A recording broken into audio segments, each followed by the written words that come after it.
दोस्तों स्टडी 91 के YouTube channel में आप सभी का बहुत बहुत स्वागत है। दोस्तों आज आप सभी के समक्ष एक डिफरेंट चीज़ को मैं लेकर आया हूं। दोस्तों मुझे लग रहा था कि इस तरह के नए नए टॉपिक पर दोस्तों मुझे क्लास देनी चाहिए और आज से मैं शुरुआत करना चाह रहा हूं। लेकिन आज निवेदन आप सभी से कि एक बार मुझे सपोर्ट करिएगा, इस पूरी क्लास को देखिए। पहली बार दोस्तों इस तरह के टॉपिक पर नितिन सर स्टडी 91 दोस्तों आपको क्लास प्रोवाइड कर रहा है, तो एक बार देख करके क्वालिटी कंटेंट समझिएगा, चीज़ों को समझिएगा और आपको पसंद आए कि नहीं प्लीज़ आप रिप्लाई जरूर दीजिएगा, ठीक है। देखिए आप हमेशा कहते हैं कि सर नई चीज़ों की शुरुआत करिए और नई चीज़ों में दोस्तों आज मैं लेकर हाजिर हूं नए संसद भवन में नया क्या क्या दोस्तों। आपको पता है दोस्तों जो हमारा पुराना संसद भवन था, जो पुरानी पार्लियामेंट थी दोस्तों, वो चेंज होकर के एक नई पार्लियामेंट बनी है, ठीक है। वहां पर दोस्तों आपने सेंट्रल विस्टा प्रोजेक्ट का नाम सुना होगा, जो कि 3.5 किलोमीटर का एक लंबा चौड़ा एक प्रोजेक्ट है। उसके अंदर ऐसा नहीं कि केवल हम संसद भवन की बात करेंगे, ठीक है। तो ऐसे बहुत सारी चीजों के बारे में बात करेंगे। और यहां पर किसी का फोटो लगा हुआ है यार, ये हंसता मुस्कुराता हुआ चेहरा कौन है? क्या ये भारत के लुटियंस है? वैसे भारत में किसी लुटियंस नाम के व्यक्ति का नाम तो हम लोगों ने नहीं सुना, लेकिन क्या खास है आज की क्लास में, चलिए देखते हैं, एक एक चीजों के बारे में समझते हैं, ठीक है।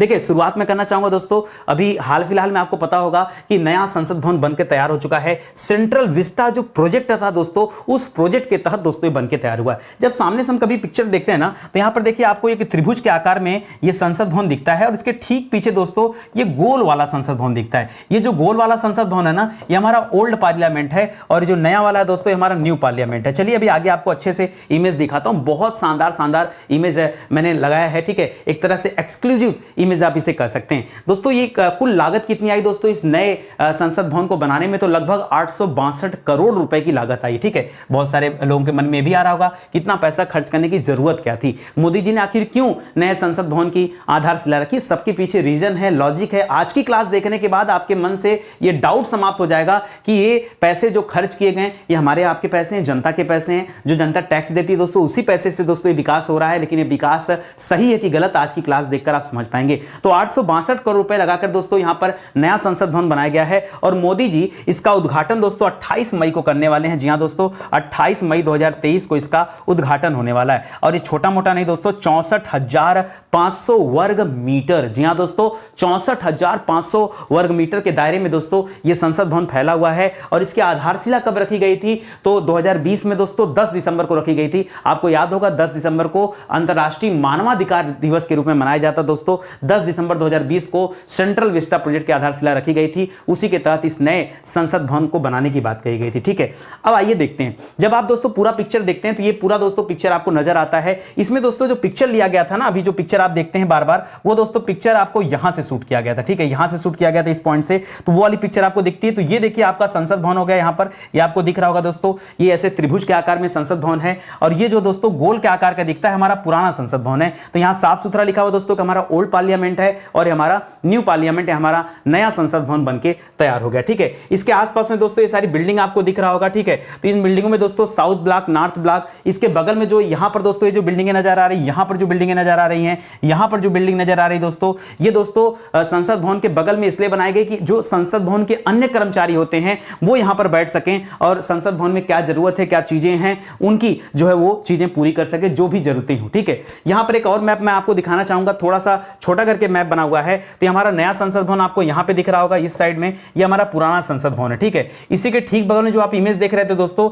ये नॉर्थ ब्लॉक है। क्या है दोस्तों? ये नॉर्थ ब्लॉक है, ये वाला साउथ ब्लॉक है। और यहां दूर कोने में दोस्तों आपको राष्ट्रपति भवन नजर आ रहा होगा। जी हां दोस्तों, राष्ट्रपति भवन। और ये बगल में जो बिल्डिंग है दोस्ती, ये क्या है सब? ये नई संसद भवन की अटैच्ड बिल्डिंग है, जहां पर संसद भवन के अन्य कर्मचारी बैठ सकेंगे और वहां पर वो संसद भवन के कार्य को देख पाएंगे, समझ पाएंगे, ठीक है। आइए कुछ दोस्तों और भी चीजें मैं आपको दिखाता हूं। ये स्ट्रक्चर जो आपको दिख रहा होगा, वैसे ये तो मैप के थ्रू आपको चीजें दिखाई जा रही हैं। ये गोल वाला संसद भवन जो पहले वाला था, यानी जो हमारा पुराना पार्लियामेंट है उसका है, और हमारे नए पार्लियामेंट का है। पुराने पार्लियामेंट में दोस्तों ऊपर की तरफ देखेंगे तो जो ऊपर की तरफ था ये आपका पोर्शन, ये लोकसभा है। ये क्या है दोस्तों? ये हमारा लोकसभा है, ध्यान दीजिएगा, ये लोकसभा है। इसके ठीक नीचे की जो डिजाइन थी दोस्तों, ये वाला पोर्शन, ये हमारा राज्यसभा था, ठीक है। ये क्या है दोस्तों? ये हमारा राज्यसभा है, ठीक है। और जब आप इसके आगे बढ़ जाते हैं दोस्तों, यहां पर ये बीच वाला पोर्शन, तो दोस्तों इसे हम कहते थे सेंट्रल हॉल। सेंट्रल हॉल की जरूरत क्यों थी दोस्तों? तो सेंट्रल हॉल का तात्पर्य था कि दोस्तों जब कभी संयुक्त अधिवेशन बुलाया जाता था या कभी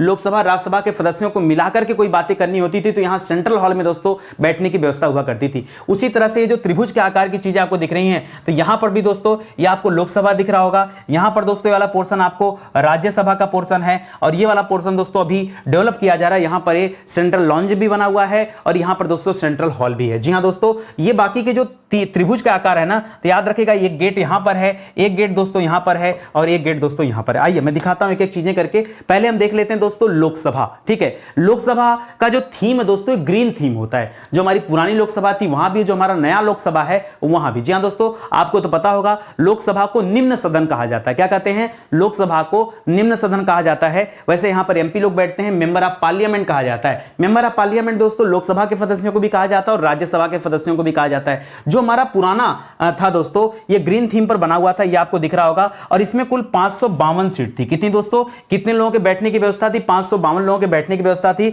और वर्तमान में कितने मेंबर हैं दोस्तों? तो 545 मेंबर तो है ही हैं। ठीक है, लेकिन दोस्तों याद रखिएगा जब कभी परिसीमन होगा दोबारा से, क्योंकि आप शायद न जानते हो लेकिन मैं बताना चाहूंगा आपको, 10 लाख की जनसंख्या के ऊपर दोस्तों एक सांसद का चुनाव किया जाता है। धीरे धीरे जनसंख्या बढ़ रही है या नगरीकरण बढ़ रहा है, तो ऐसे में सांसदों की जो सीट है दोस्तों, वो सीट भी आगे बढ़ेगी। कब तक दोस्तों नहीं बढ़ सकती? तो एक नियम है कि वर्ष 2026 तक दोस्तों ये सीट नहीं बढ़ाई जा सकती, लेकिन 2026 के बाद तो बढ़ाई जा सकती है ना। 2026 के बाद जैसे ही सीट बढ़ेगी, मान लीजिए 10 सीट बढ़ गई, 545 से बढ़कर 555 हो गया, बाकी के 3 लोग क्या अपनी कुर्सी लेकर आएंगे? बाकी के 3 लोग क्या यहां पर अलग से चेयर लगा के बैठेंगे? तो बड़ा कंजेस्टेड था दोस्तों। इस वजह से मजबूरी थी कि हम 2026 का इंतजार न करें, हम पहले ही, हमें अगर पता है कि 2026 में चीजें होने वाली, तो हम पहले ही क्या करें, उसकी तैयारी कर लें। इसीलिए मोदी जी ने यहां पर क्या कर लिया, एक नए संसद भवन का उद्घाटन किया, जिसमें हमारा एक नया लोकसभा बना हुआ। ठीक है, ये हमारा नया लोकसभा का इमेज है दोस्तों। और इसमें 888 लोगों के बैठने की व्यवस्था कर दी गई। लो, सारा काम ही खत्म कर देते हैं। अगले 100, 150, 200 साल तक जितने भी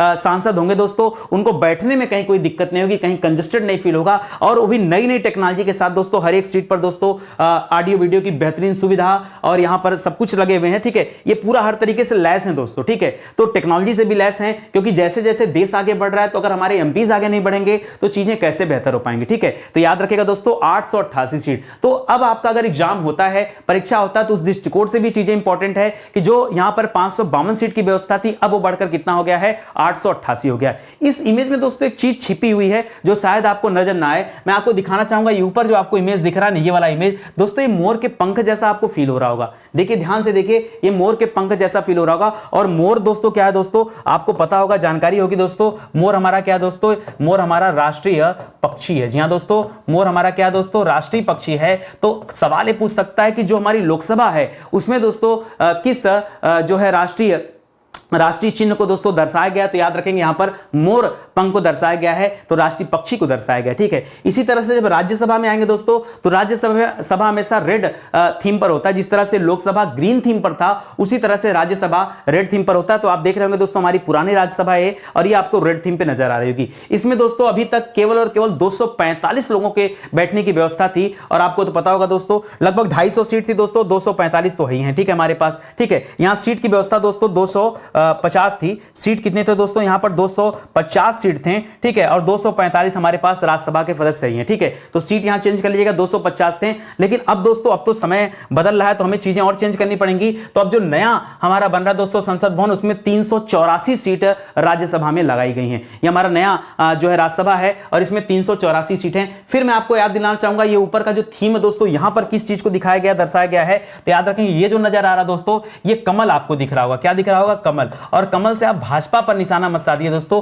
कमल क्या दोस्तों? कमल हमारा राष्ट्रीय फूल भी है। ठीक है, आप भाजपा को देखते हुए दोस्तों नजरअंदाज मत करिए। कमल क्या दोस्तों? हमारा राष्ट्रीय फूल है, राष्ट्रीय पुष्प है, तो उसको दोस्तों दर्शाया गया है। यह भी याद रखेंगे। तो पूछ सकता है सवाल परीक्षा में या कहीं भी आ सकता है कि भाई राज्यसभा का जो थीम है दोस्तों, उसमें किस राष्ट्रीय चिन्ह को दर्शाया गया? तो क्या बताएंगे? याद रखेगा, इस राष्ट्रीय पुष्प को दर्शाया गया। ठीक है, और सीट कितनी दोस्तों? तो याद रखेंगे, वहां पर जब आप लोकसभा पढ़ रहे थे तो 888 आपने पढ़ा, 888 सीट। जब आप राज्यसभा पढ़ रहे हैं दोस्तों, तो याद है कितना आ गया? यहां पर 384 सीट आ गया है। ठीक है, उसी तरह से जो सेंट्रल हॉल है, पहले सेंट्रल हॉल में दोस्तों बहुत कंजेस्टेड, आप देखिए ना, ये ऐसा नहीं था, इसके आगे टेबल लगे होते हैं। ठीक है, लेकिन दोस्तों क्योंकि जब लोकसभा राज्यसभा के लोगों को मिला देंगे भाई, 245 और 545 अगर आप मिला देंगे तो 5 2 700, 700 से ज्यादा तो ऐसे हो गए। तो भैया इसमें बैठने की व्यवस्था कितने लोगों की थी? जो हमारा पुराना सेंट्रल हॉल था, इसमें बैठने की व्यवस्था थी केवल 436 लोगों की। और 436 लोगों की बैठने की व्यवस्था है और याद रखेगा, और मेंबर हमारे पास कितने हो जा रहे हैं दोस्तों, ये 750 प्लस हो जा रहे हैं। तो 750 लोगों को कैसे बैठाया जाए, तो यहां से सारे टेबल डेस्क दोस्तों बाहर निकाल दिए जाते थे और तब दोस्तों नया चेयर लगाया जाता था और तब जाकर के दोस्तों किसी तरह का बैठकी हो पाती थी। अच्छा, ऐसा कब होता था, आपने पढ़ा भी होगा, अनुच्छेद 108 के बारे में पढ़ा होगा। अनुच्छेद 108 का था दोस्तों संयुक्त अधिवेशन के बारे में, जहां जब किसी ऐसे विषय पर गतिरोध उत्पन्न हो जाए कि लोकसभा कुछ और कहे, राज्यसभा कुछ और कहे, तो ऐसे में दोनों सदन को मिलाकर के दोस्तों बहस किया जाता है। ठीक है, आपको पता होगा लोकसभा अध्यक्ष क्या करता है, वहां का अध्यक्षता करता है, राष्ट्रपति ऐसे सत्र को बुलाता है, आहूत करने का काम करता है। ठीक है, तो याद रखें वो सत्रावसान का भी काम राष्ट्रपति करते हैं। ठीक है, तो याद रखेगा ऐसे में दोनों सदन के लोग जब बैठते हैं एक जगह आकर, तो भाई उतना कैपेसिटी भी तो होना चाहिए, तो कैपेसिटी थी नहीं। अब दोस्तों जो बढ़ा करके यहां पर नया बन रहा है दोस्तों, अभी अंडर कंस्ट्रक्शन था तो उसका कोई इमेज मुझे नहीं मिला, इसलिए दोस्तों याद रखेंगे यहां पर 1272 लोगों के बैठने की व्यवस्था है। जी हां दोस्तों, 1272 लोगों के बैठने की व्यवस्था है, ये अपने आप में शानदार होगा। ठीक है, अब बहुत आराम से चीजें हो पाएंगी। तो दोस्तों अभी तक हमने क्या सीखा दोस्तों, याद रखेंगे हमारा लोकसभा है, लोकसभा में दोस्तों हमने सीखा कि यहां पर मोर की डिजाइन बनी हुई है और हमारा राज्यसभा है, यहां पर कमल की डिजाइन बनी हुई है। और एक चीज और याद रखेगा दोस्तों, आगे आप पढ़ेंगे, आगे आपको इसी जो है सेंट्रल हॉल के पास में दोस्तों, सेंट्रल हॉल के ठीक बाहर दोस्तों बरगद का वृक्ष भी मिलेगा। और बरगद का वृक्ष क्या दोस्तों, याद रखेगा ये हमारा क्या दोस्तों, ये हमारा राजकीय वृक्ष है। क्या दोस्तों, राजकीय वृक्ष है या राष्ट्रीय वृक्ष है। ठीक है, तो याद रखेंगे ये हमारा क्या हो जाएगा दोस्तों, राष्ट्रीय वृक्ष हो जाएगा, तो इसको भी याद रखेंगे, अच्छा सवाल हो जाएगा। ठीक है, तो अगर हम पूरे के पूरे संसद भवन की बात करें तो पूरे संसद भवन में कुल 3 राष्ट्रीय चिन्ह को दिखाया गया है, एक मोर को, एक कमल को और एक वृक्ष को। ठीक है, जो कि बरगद का वृक्ष है, याद रखेंगे। ठीक है दोस्तों, ये जो संसद भवन का इमेज हम पहले भी देख चुके हैं, तो यहां पे दोस्तों एक एंट्री पॉइंट आपको यहां नजर आ रहा होगा, एक एंट्री पॉइंट यहां नजर आ रहा होगा, एक एंट्री पॉइंट यहां नजर आ रहा होगा। ठीक है, ये 3 जगह से एंट्री करने का रास्ता है, बीच से भी दोस्तों रास्ता है, यहां से भी आप आउट हो सकते हैं, यहां से भी आउट होने का है, यहां से। लेकिन अगर मुख्य द्वार की बात करें तो मुख्य द्वार 3 है और उन 3 द्वार का अलग अलग नाम दिया गया। जी हां दोस्तों, जानिए अलग अलग नाम क्या है। एक का नाम दिया गया है दोस्तों ज्ञान द्वार, दूसरा है दोस्तों शक्ति द्वार, तीसरा दोस्तों कर्मा द्वार। कौन कौन सा द्वार, ज्ञान द्वार, शक्ति द्वार और कर्मा द्वार, ये 3 तरह के दोस्तों द्वार हैं, इसको भी ध्यान रखेंगे। ठीक है, आइए ये दोस्तों, अब ये आप जो देख रहे हैं दोस्तों, ये पूरा का पूरा सेंट्रल विस्टा प्रोजेक्ट था, ना कि दोस्तों केवल संसद भवन का जो डेवलपमेंट था वो था, वो तो उसी सेंट्रल विस्टा के अंतर्गत आता है। दोस्तों यहां पर आपको हो सकता नजर ना आए, यहां पर दोस्तों इंडिया गेट है और इंडिया गेट के ठीक आगे दोस्तों ये जो आप देख रहे हैं इसी को हम राजपथ कहते थे, अब कर्तव्य पथ हो गया। ठीक है, यहीं पर दोस्तों परेड वगैरह होता है, इसी परेड जहां पर होता है दोस्तों उसके ठीक बगल में आप यहां पर लिखा हुआ है सेंट्रल कॉन्फ्रेंस सेंटर बने हुए हैं, एक साइड दोस्तों सेंट्रल सेक्रेटरीट बने हुए हैं। इसी तरह से इंडिया एट 75 जो आजादी का अमृत महोत्सव बनाया गया उसके लिए दोस्तों यहां पर चीजें बनी हुई हैं। यहां पर दोस्तों प्राइम मिनिस्टर का ऑफिस बना हुआ है, यहां पर प्राइम मिनिस्टर का आवास है, नया रेफिडेंस है, और यहां पर दोस्तों राष्ट्रपति भवन बना हुआ है। एक तरफ दोस्तों एमपी हाउस मिल जाएगा, एक तरफ दोस्तों अब जो पुराना हमारा ओल्ड पार्लियामेंट था दोस्तों उसे म्यूजियम बनाने की बात हो रही है, तो म्यूजियम ऑफ इंडियन डेमोक्रेसी आप उसे कह सकते हैं, और यहां पर दोस्तों नया पार्लियामेंट बनके तैयार हो रहा है। ठीक है, तो ये पूरा का पूरा दोस्तों सेंट्रल विस्टा प्रोजेक्ट यही था, इसे आप याद रखेंगे। ठीक है, आइए आगे बढ़ते हैं दोस्तों। इस सेंट्रल विस्टा के अंतर्गत जो नया संसद भवन आया, उस नए संसद भवन में सर हमने 2-3 चीजों तो देख लिया कि लोकसभा, राज्यसभा और हमारा जो सेंट्रल हॉल होगा वो कैसा होगा, लेकिन इसके अलावा भी क्या उसके अंदर और भी कुछ है, बहुत कुछ उसके अंदर है दोस्तों। तो अत्याधुनिक संवैधानिक हॉल बनाया गया जिसमें दोस्तों तमाम तरह के चित्र लगेंगे और आप हमारे संविधान, हमारे देश से जुड़े चीजों और तथ्यों के बारे में देख पाएंगे, समझ पाएंगे। एकदम लेटेस्ट और अत्याधुनिक तरीके से दोस्तों इसको सजाया गया है। यहां पर दोस्तों हाईटेक ऑफिस भी बनाई जा रही है। देखिए इतना बड़ा देश है, पूरी दुनिया में इतना परचम है भारत का, और ऐसे में जो हमारा कार्यालय है वो भी दोस्तों हर सुख सुविधाओं से लैस होना चाहिए, हर तरीके से लैस होना चाहिए, जहां बैठ करके इतनी सारी मीटिंग, इतनी सारी डिसीजन। और आप सोचिए जहां पर 130 करोड़ से ज्यादा जो भारत की आबादी दोस्तों, इसको लेकर के जो नीतियां तैयार की जाती हैं, और ऐसे में सिक्योरिटी तो मायने रखता है। ठीक है, तो याद रखेगा यहां पर अत्याधुनिक कार्यालय भी है इसी संसद भवन के अंतर्गत। ठीक है, अंदर यहां पर समिति कक्ष भी बनाया गया, जो कैबिनेट मीटिंग वगैरह होती, जो इंपॉर्टेंट मीटिंग होती दोस्तों, यहां पर ऑडियो वीडियो की दोस्तों स्पेशल व्यवस्था किया गया, लाइट की व्यवस्था किया गया, यहां पर देखिए अच्छे से मीटिंग हो सकती है, तो ये भी दोस्तों यहां पर बनाया गया समिति कक्ष है। इसके अलावा दोस्तों यहां लाइब्रेरी भी बनाया गया, ताकि किसी के पास अगर खाली समय तो लाइब्रेरी का वो यूज कर सकता है, तो बेहतरीन लाइब्रेरी भी बनाया गया है। भारतीय विरासत का एक अवतार ही आपको आपको देखने को मिल रहा होगा। शानदार, प्रवेश करने के बाद लगेगा क्या खूबसूरत है, ठीक है। 3 स्टार 5 स्टार 7 स्टार होटल भी इसके आगे फेल है, ठीक है। इसीलिए तो लोग परेशान है। यहाँ पर सेंट्रल लॉन्ज भी बनाया गया जहां पर लोग बैठ करके थोड़े बहुत चाय कॉफी कर सकते हैं। और इसी के ठीक बाहर जो ये आप फोटो देख रहे हैं दोस्तों, ये सारा इमेज देख रहे हैं पेड़ का, ये क्या है दोस्तों, यही आपका वट वृक्ष है। जी हाँ दोस्तों, यही क्या है, वट वृक्ष है, जो बरगद का पेड़ है। ये राष्ट्रीय चिन्ह हमारा है, इसको भी ध्यान रखेंगे, ठीक है। अच्छा, आगे मैंने आपको एक इमेज दिखाया था और वहां मैंने आपको बताया नहीं कि कौन है, लिखा था भारत का लुटियंस, ठीक है। तो क्यों दोस्तों मैंने ऐसे कहा, भारत का लुटियंस क्यों कहा, याद रखेगा इस शख्स का नाम है, इनका नाम है बिमल पटेल, बिमल हसमुख पटेल वैसे नाम है, ठीक है। हंसते हुए बड़े प्यारे से नजर आते हैं, तो याद रखेगा इनका पूरा नाम है बिमल हसमुख पटेल, ठीक है। अच्छा, इन्होंने किया क्या दोस्तों, तो नए संसद भवन का जो कंस्ट्रक्शन चल रहा है, वो कंस्ट्रक्शन फिलहाल तो टाटा कंपनी कर रही है। कौन कंपनी, टाटा कंपनी को दिया गया है। जैसे अडानी है, रिलायंस है, टाटा है, उसी तरह से याद रखेगा टाटा कंस्ट्रक्शन को ये निर्माण की जिम्मेदारी दी गई थी। लेकिन दोस्तों डिजाइन किसने किया, इस बिल्डिंग को डिजाइन किसने किया, तो इनका नाम है बिमल पटेल। बिमल पटेल जी ने दोस्तों इसे डिजाइन किया है और ये गुजरात के अहमदाबाद शहर के रहने वाले हैं। और इसके पहले भी दोस्तों बहुत कुछ डिजाइन कर चुके हैं। और ऐसे ही नहीं, इन्हें पद्मश्री 2019 से भी दोस्तों सम्मानित किया जा चुका है। यानी ये व्यक्ति कोई साधारण व्यक्ति नहीं है, बहुत शानदार व्यक्ति हैं। तो सबसे पहले हम देखते हैं इनके उपलब्धियों के बारे में और तब देखेंगे दोस्तों इन्होंने बनाया क्या, देश के लिए इन्होंने क्या दिया, ठीक है। तो 1990 में दोस्तों इन्होंने अपने पिता के साथ काम स्टार्ट किया था और सबसे पहले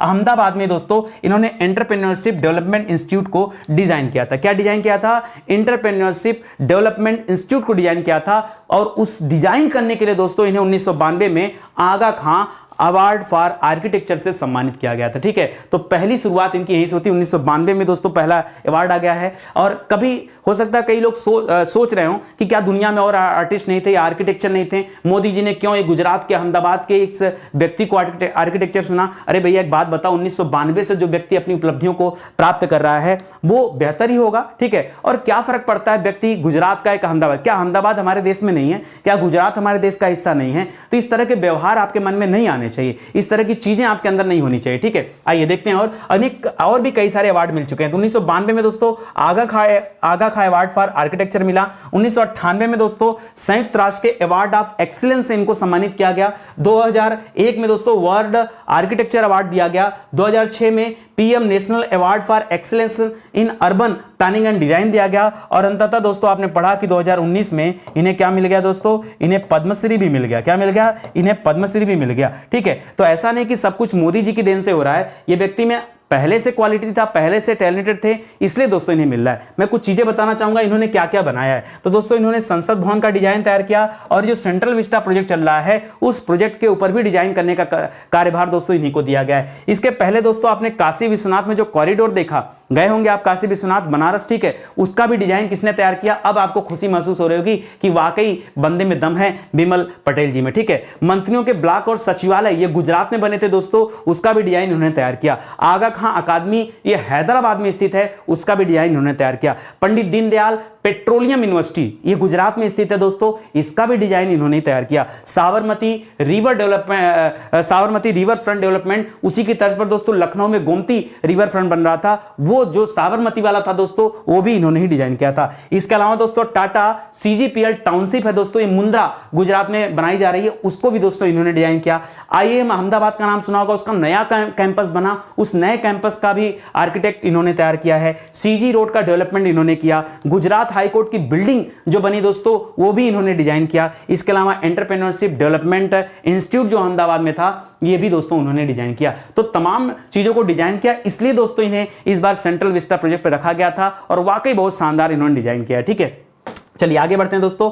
अब हमने कहा कि ये भारत के लुटियंस है, ऐसा हमने क्यों कहा, क्योंकि जो पुराना संसद भवन था दोस्तों उसको बनाया था एडमिन लुटियंस ने। जी हाँ दोस्तों, एडमिन लुटियंस जो कि ब्रिटिश वास्तुकार थे। और याद रखेगा हर्बर्ट बेकर, ये हर्बर्ट बेकर ये ब्रिटिश नहीं थे, ये हर्बर्ट बेकर याद रखेगा अफ्रीकी थे, दक्षिण अफ्रीका के रहने वाले थे, ये अफ्रीकी थे। तो याद रखेगा हर्बर्ट बेकर द्वारा ये डिजाइन तैयार किया गया था, किसका, जो हमारा ओल्ड पार्लियामेंट है उसका, ठीक है। और कुल मिला के दोस्तों 6 साल लगा था इस संसद भवन को बनाने में। वर्ष 1921 से लेकर 1927 तक दोस्तों ये संसद भवन के निर्माण का कार्य चला था। और संसद भवन में जो बीच का गोल गुंबद है ना, कहा जाता है दोस्तों वो गोल गुंबद मुरैना मध्य प्रदेश में दोस्तों एक 64 योगिनी मंदिर है, ठीक है। उस मंदिर में अद्वितीय गोलाकार की आकृति जो देखने को मिलती है उसी से प्रेरित माना जाता है। हालांकि इसका कोई तथ्य प्रमाण नहीं है, लेकिन ऐसा माना जाता है कि ये उसी से प्रेरित है, इसको भी ध्यान में रखेंगे, ठीक है। साथ ही साथ दोस्तों आपको कुछ और भी तथ्य मैं बताना चाहूंगा। मूल रूप से दोस्तों जो हाउस ऑफ पार्लियामेंट है, ठीक है, जो हाउस ऑफ पार्लियामेंट है जिसे हम आज संसद भवन कहते हैं,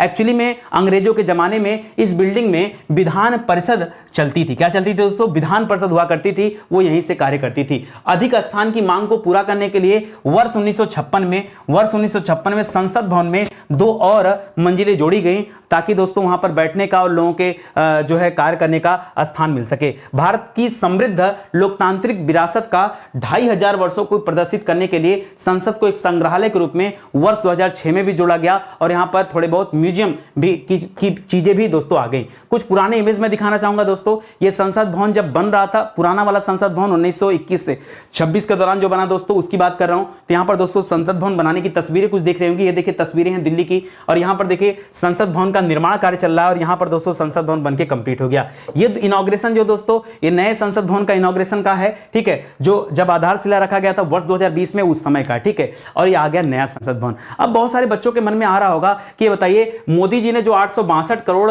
फूंका उसका क्या, ठीक है, क्या वो जरूरत था? जी हां, जरूरत था। वर्ष 1971 में दोस्तों जनगणना किया गया था। उस समय जब परिसीमन किया गया था तो उसके आधार पर लोकसभा की सीटों की संख्या 545 बताई गई थी, जो आज तक अपरिवर्तित हुई है। बताइए 1971 कहां था? अरे शायद हमारा और आपका जन्म भी नहीं हुआ था, हो सकता हमारे आपके पिताजी का भी जन्म ना हुआ हो, ऐसा भी पॉसिबल है। तो 1971 में परिसीमन हुआ था, तब दोस्तों 545 सीट बनाई गई थी। उसके बाद से आज तक परिसीमन हुआ नहीं। क्या परिसीमन की आवश्यकता नहीं है? देखिए डेवलपमेंट अगर आपको चाहिए, अगर आप कई बार होता है ना कि हमारे यहाँ के जो एमपी हैं वो तो दौरा ही नहीं कर पाते। आप कभी ये देखो, आप कभी अपने क्षेत्र के एमपी के क्षेत्र को देखो कि आपके यहाँ का जो एमपी है ना, उसके यहाँ पर दोस्तों कितने गांव आते हैं, ठीक है। आप सोचो कि अगर आप एमपी होते तो क्या हर गांव का दौरा आप कर सकते थे? एक्चुअली में चीजें ही गलत है। इसको अब तक दोस्तों परिसीमन हो जाना चाहिए, लेकिन मजबूरी है। वर्ष 2026 तक दोस्तों हो नहीं सकता। देखिए आगे भी लिखा है वर्ष 2026 के बाद इसमें काफी वृद्धि होने की संभावना है, क्योंकि सीटों की कुल संख्या पर स्थिरता केवल 2026 तक ही है। जब ये बनाया गया था परिसीमन, तभी कहा गया था कि वर्ष 2026 तक ही यह वृद्धि नहीं हो सकता, इसको बढ़ाया नहीं जा सकता, नहीं तो इसके बाद बढ़ा सकते हैं। अब जब 26 के बाद बढ़ेगा ना, बहुत ज्यादा सीट हो जाएगा। जो 545 है, मान के चलो दोस्तों कम से कम इसकी आधी सीट, यानी 545 का आधा लगभग 250 सीट इंक्रीमेंट होगा, ठीक है। और तब दोस्तों लोकसभा की हो सकता है सदस्यों की संख्या बढ़ करके 700-750 के आसपास चली जाए, लेकिन तब अगर इंक्रीमेंट होगा दोस्तों तो अगले 100-150 सालों तक की छुट्टी हो जाएगी, तब इंक्रीमेंट दोबारा नहीं होगा। इसीलिए दोस्तों पहले से तैयारी किया जा रहा है कि यह जरूरी था। और ये 862 करोड़ मोदी जी ने अपने जेब में नहीं रखा है, ये 862 करोड़ देश के लिए खर्च किया गया है। ये 862 करोड़ जो हमारे देश के एमपी जहां पर बैठेंगे, जहां पर देश की नीतियां बनाई जाएंगी, ये उनके लिए खर्च किया गया है। ये हमारे आपकी तरफ से दोस्तों नीतियों को बेहतर बनाने के लिए किया गया है। तो कहीं कटाक्ष करने की आवश्यकता नहीं है, हमेशा कटाक्ष करना उचित नहीं है। देखिए मैं ये भी कहता हूं कि अंधविश्वास भी उचित नहीं है, लेकिन कटाक्ष भी उचित नहीं है। आप हमेशा उचित अनुचित को देखिए। मैं एक चीज देखता रहता हूं दोस्तों, अक्सर करके न्यूज पढ़ता रहता हूं, चीजों को देखता रहता हूं, तो एक चीज समझ में आता है कि जो विपक्ष वाले हैं ना, इनका काम ही है कि हमें हमेशा गलत ही, मतलब उल्टा ही बोलना है। ऐसा तो संभव नहीं हो सकता ना। व्यक्ति सही भी हो सकता है, व्यक्ति की नीतियां सही भी हो सकती है, नीतियां गलत भी हो सकती हैं। हो सकता है बीजेपी की नीतियां सही भी हो सकता है बीजेपी की कुछ नीतियां गलत भी हो। तो जहां गलतियां हैं वहां बोलने की आवश्यकता है, जहां सही है वहां साथ देने की आवश्यकता है। वहां सभी पार्टियों को एक दूसरे का साथ देना चाहिए कि हाँ देश के लिए आवश्यक है, क्योंकि देश सर्वोपरि है, हमारी राष्ट्र की अखंडता एकता सर्वोपरि है, ठीक है, यह आवश्यक है। उसको ध्यान में रख करके तब हमें सोचना चाहिए कि हम विपक्ष में हैं या पक्ष में, ठीक है। ऐसा नहीं है कि आप विपक्ष में हैं तो आप हमेशा उल्टी बातें करते रहें। यह आवश्यक था, ये जरूरी थी। कई लोगों ने देखा, मैंने इस पर जो है तंज भी कसा कि ये उनका पर्सनल वैनिटी है। अरे पर्सनल वैनिटी पता है क्या होता है? जहां पर व्यक्ति अपने रहने खाने की सुविधा लेता है, यहां पर ऐसा तो है नहीं, ठीक है। तो इस तरह के कटाक्ष सही भी नहीं है। फिलहाल आप समझदार हैं, पढ़े लिखे हैं, तो आप अच्छे से जानते हैं। स्टडी 91 प्लेटफॉर्म दोस्तों अपने बेहतरीन क्वालिटी कंटेंट के लिए जाना जाता है। जो बच्चे नहीं जानते हो जान जाएं, ठीक है। हमारी किताबें भी आती मार्केट में, आप मौका दीजिए, एक बार किताबों को लीजिए, आपको खुद लगेगा कि वाकई किताबें बहुत शानदार है, ठीक है। बाकी हमारे पेड प्रोग्राम जो हमारे यूट्यूब चैनल पे जो क्लासेस दी जाती हैं भी बहुत शानदार है। तो कैसी लगी आज की दोस्तों क्लास में, आपसे इतना ही पूछना चाहूंगा। और आपसे निवेदन है दोस्तों कि आप आप जल्दी से एक कमेंट करके मुझे बताएं कि क्लास कैसी लग रही है, ठीक है। और वीडियो को लाइक जरूर करिएगा। अगर आप चाहते हैं इस तरह के वीडियोज आगे भी बनते रहें तो मौका दीजिए और समय दीजिए, ताकि मैं आपको वीकली 2-2, 3-3, 4-4 दिन पे जो भी आवश्यक तथ्य होते हैं, जो सोशल इश्यूज रहते हैं दोस्तों, उस पर भी मैं आपको अपने विचार दे सकूं, ताकि आप चीज़ों को कम समय में आसानी से समझ पाएं, ठीक है। तो मिलते हैं दोस्तों अगले लेक्चर में, तब तक के लिए बहुत बहुत धन्यवाद आपका। जय हिंद, जय Bharat. Thank you so much.